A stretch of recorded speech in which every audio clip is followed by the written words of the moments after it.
Siapa cakap lelaki yang dah kahwin tak boleh pakai perfume sebab nanti isteri marah? Kita tak boleh cakap macam tu. Lagi-lagi lelaki yang suka pakai singlet macam aku kena pakai perfume.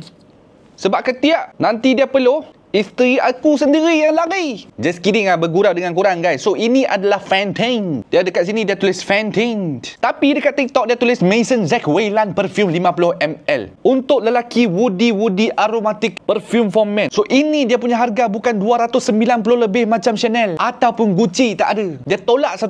Dia cuma RM29.89 sekali spray ni macam bau ni Woody boleh tahan sampai malam guys. Aku jarang buat perfume punya review, tapi once aku spray, aku berasa kan dia macam high-end punya perfume punya taste. Sebab sebelum ini Adrian dah pakai dah, pernah pakai dah. So Adrian nak bagi tunjuk dia punya kotak sekali lagi macam ni. Botolnya pun cantik. Kalau korang ambil keluar pun dia tak malu, dia cantik. Dia tak macam botol kecil-kecil tu kan, sendiri customize kan. Ya, ini botol cantik, lagi murah.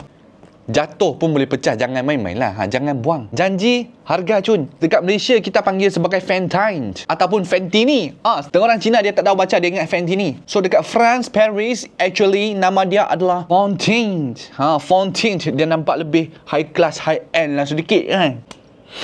Jangan takut isteri jealous perempuan tengok dekat hampa ni. Perfume Fenty ini yang penting sekali, dia tak bau macam Bangla. Aku tak racist, tapi aku cakap the fact. Kalau Bangla spray pun dia akan jadi macam orang France. Serius, lelaki kena pakai perfume disebabkan aku dah tak boleh tahan. Tiap-tiap kali beli yang mahal-mahal 500, 800. Sekali cuba test yang ni, memang sangat sesuai dengan aku dan aku percaya mesti akan sesuai bagi korang.